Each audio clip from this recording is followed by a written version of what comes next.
সুপ্রিয় দর্শক আসসালামু আলাইকুম। আমি মোহাম্মদ আকাশ আলী। আমার YouTube channel BD grains news 24 যারা দেশ ও প্রবাস থেকে দেখছেন সবাইকে জানাই আন্তরিক শুভেচ্ছা অভিনন্দন। সুপ্রিয় দর্শক মূল্যে আজ 14 জুলাই 2025 রোজ সোমবার অবস্থান করেছি পাবনার পুষ্পপাড়া হাটে। পুষ্পপাড়া রসুনের হাট, পেঁয়াজের হাট। সুপ্রিয় দর্শক মূল্যে এই ভিডিওটা করলাম আপনাদের হাটের পরিস্থিতি দেখানোর জন্য। এই যে হাটটা দেখছেন, এই যে রসুন, এখানে এই রসুন বিক্রি হচ্ছে। এটা হচ্ছে পুষ্পপাড়ার হাট। এই যে খুব রকম বৃষ্টি হচ্ছে, হাটের টাইমেও এক পশলা বৃষ্টি হয়ে গেছে।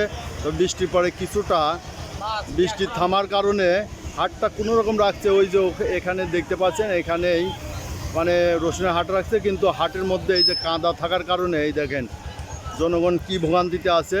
এই যে কাদা থাকার কারণে হাটে ঢোকার সম্ভাবনা নেই। পেঁয়াজের হাটে কোনো রকম কষ্ট করে ঢুকে পেঁয়াজের হাটের প্রতিবেদনটা করতে পারছি, কিন্তু আপনার রসুনের হাটের প্রতিবেদন করা সম্ভব হচ্ছে না।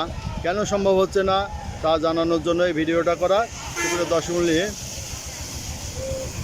এই ছিল পরিস্থিতি। এই যে দেখছেন রসুনের এই হাটে আমদানিও খুব কম হয়, আর যেটুকু আমদানি হয়েছে কাদার জন্য ঢোকা সম্ভব হচ্ছে না।